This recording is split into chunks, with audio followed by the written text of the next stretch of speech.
Tá dúshlán nua agam. 1, 2, 3, 4. Tá 5 éirí sa chailín sin. Iarraidh 6. Tá iarraidh 7 éirí. No, iarraidh 8 rather. Agus iarraidh 9. Tá iarraidh 9 anseo. Chucky mé arás go dtí an chailín sin. Cad faoin bhosca seo. Tá barna le haigh iarraidh 1 mar tá iarraidh 1 an sna cháilíne sin. So iarraidh 1 tá iarraidh 2 sa líne sin hána. So chuirfí mé iarraidh 2 anseo. Fógann sé sin barna le haigh iarraidh 4. Bhí sé sin éasca or ba chóir go mbeadh sé sin éasca mar ní raibh ach barna amháin sa bhosca sin ar dús ach ní acha mé é. 1, 2, 3, 4, 5, 6. Okay.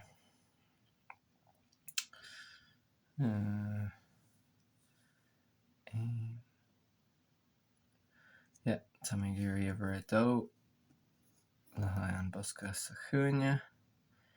1, 2, 3, 4, 5, 6, 7, 8.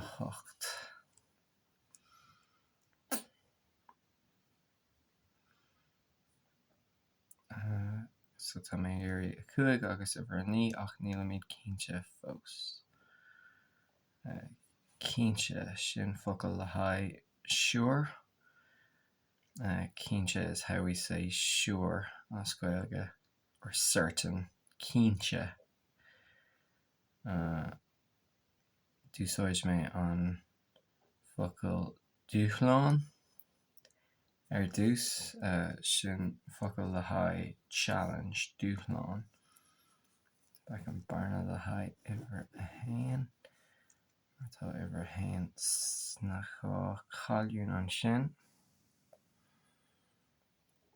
1, 2, 3, 4.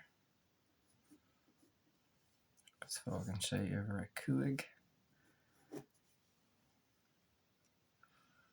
1, 2, 3, 4. Tá míad ag géirí iarraidh 3, iarraidh 5 agus iarraidh 7. Tá iarraidh 7 sa chailín sin agus sa chailín sin sa fógann sé iarraidh 7 anseo.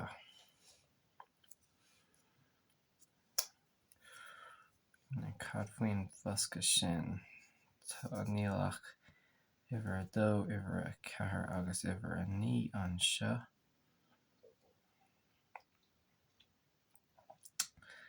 If you wanted to say in the past tense that something was a great challenge, the way you construct it is ba mór an dúshlán é. It. So ba is a past tense indicator. Mór is the adjective big. An dúshlán is the challenge, and a is the it that comes at the end of the sentence. Ba mór an dúshlán é. An puzzle seo. An puzzle sin. A chríoch nua. It's a huge challenge to finish that puzzle. 1, 2, 3, 4, 5, 6, 7 agus a 8. So tá a 8 hús anseo. So a 8 agus a 7. Now just déanfí mé check beag. 1, 2, 3, 4, 5, 6, 7, 9. Okay. Well, níl cáiliún ar bith críochnathe agam, folks. I haven't finished any of the columns yet. 1, 2, 3, 4, 5. Tá 5 anseo. Tá Níl ach spás amháin le haidh uimhir cethair mar tá uimhir cethair sa bhosca seo agus sa lína seo sa fágann sé uimhir cethair. Tá mé fós ag iarraidh uimhir a trí agus uimhir a seacht.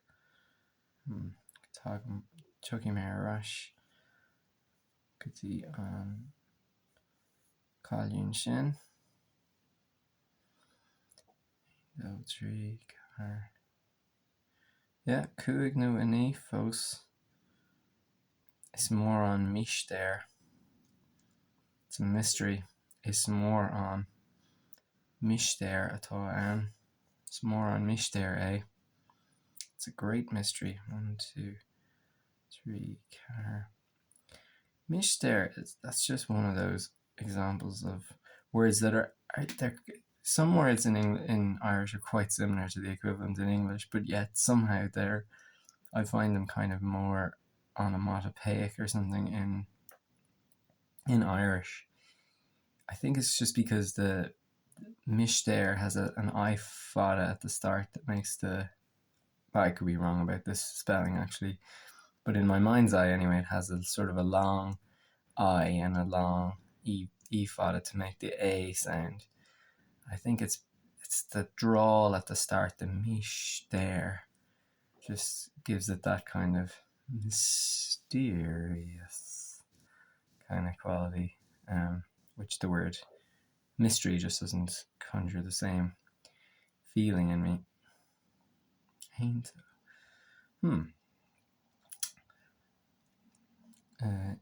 Seanske tuairí mé sus le haidh second one, just féichí mé ar an mala, ag an mala.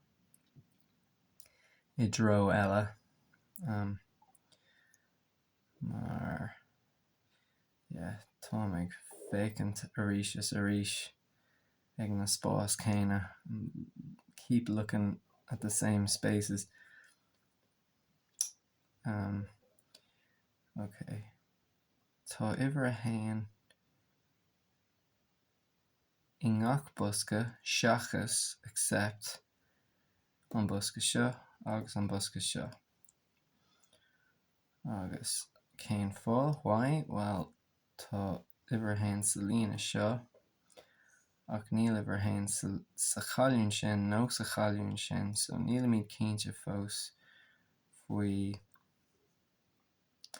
tá seans go bhfuil uimhir a hain an seo nó an seo agus seans go bhfuil uimhir a hain an seo nó an seo. Agus níl míad cinnte fós.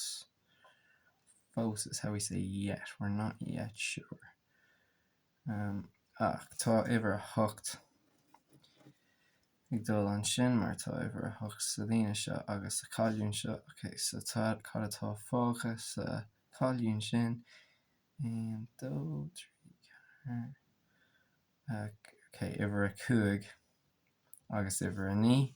So tá uimhir a cúig trasna an seo across. So cuirfí mé uimhir a ní an seo agus cuirfí mé uimhir a cúig an seo agus cílíonn sé sin go mé uimhir a ní ag dul an seo. So sin deire leis an místéir seo. It's the end of that mystery. So an cuidann sé amach muid.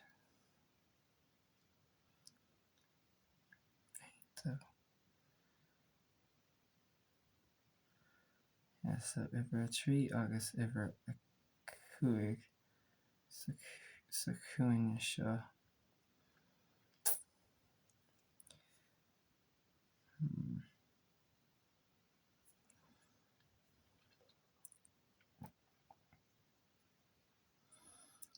Faoin cáiliúin sin, tá mé iarraidh uimhir a trí freisin agus uimhir a cethair. Tá uimhir a cethair an seo, so táim uimhir a cethair an seo, uimhir a trí agus ar dhearra. Well, at last, tá dara cáiliúin déanta againn. At last, I've got a second column done. Tásúla gom, I hope. So, sin iwwer a trí. Ní féidir iwwer a trí a chur an sin agus féidir a chur an sin nó an seo.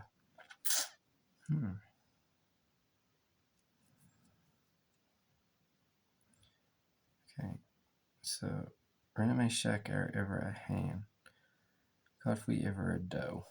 So tá iwwer a dó sa bosca seo, sa bosca seo, sa bosca seo. So tá iwwer a dó i ngach bosca seachas an bosca seo agus an bosca seo.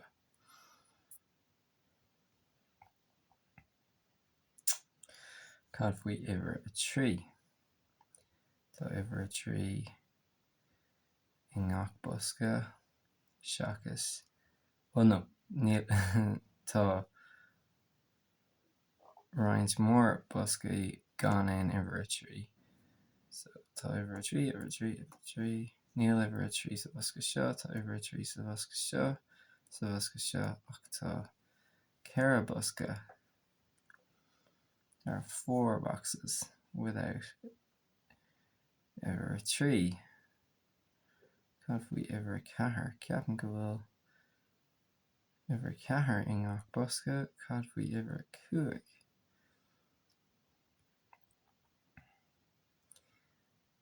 Níl iwwer a 5 sa bosca sin, nó sa bosca sin, nó sa bosca sin, nó sa bosca sin.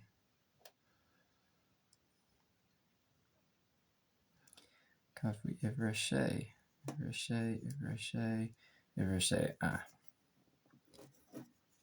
Bhí sé sin úsáideach. That was useful. Okay. So fágann sé iwwer a hain agus ar chara Gaeilge iwwer a trí. Our dear friend iwwer a trí. 1, 2, 3, 4, 5, 6, 7, 8, 9.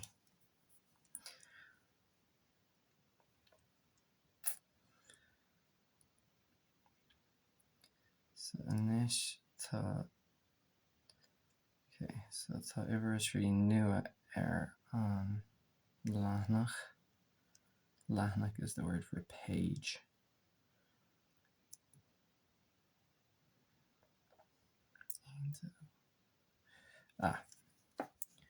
Cuireann sé sin iwwer a trí sa bosca seo. Mar tá sé i riúú sa chailliúin sin agus fágann sé iwwer a 7.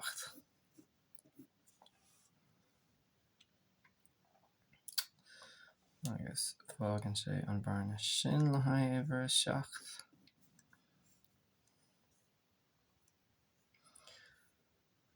Tá míle gurí iwwer a 2 chun bosca seo, iwwer a 2 agus iwwer a 8.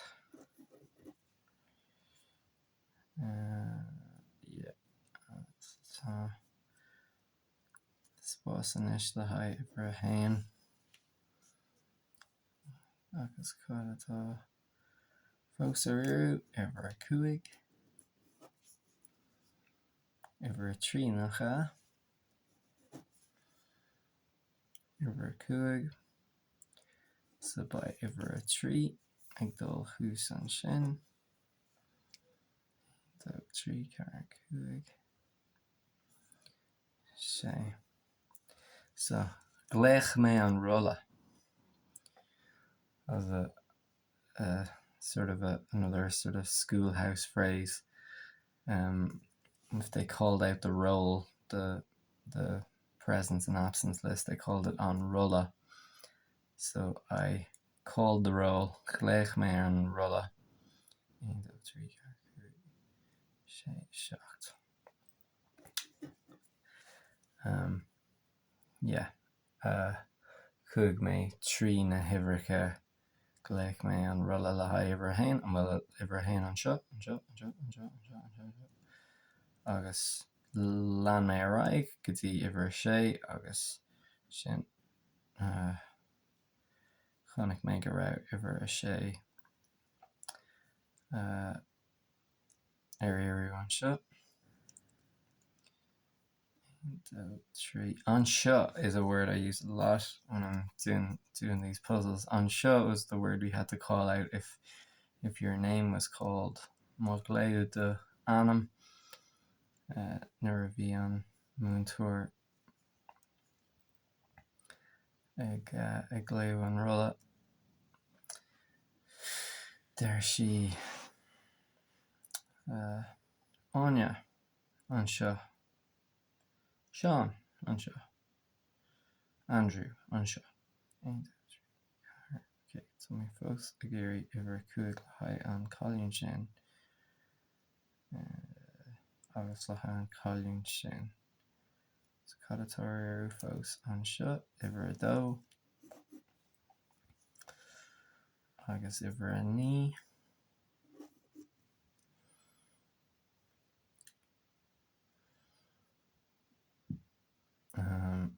So tá iwwer a cuaig éirí agus iwwer a sé. Tá iwwer a sé anseo. Iwwer a cuaig. Iwwer a cuaig. Agus tá iwwer a hocht. Éirí folks. Sin an iwwer dearnach. So déanfaí mé check. 1, 2, 3, 4, 5, 6, 7, 8, 9. 1, 2, 3, 4, 5, 6, 7, 8, 9.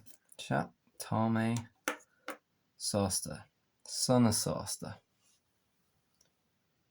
Ihuaith.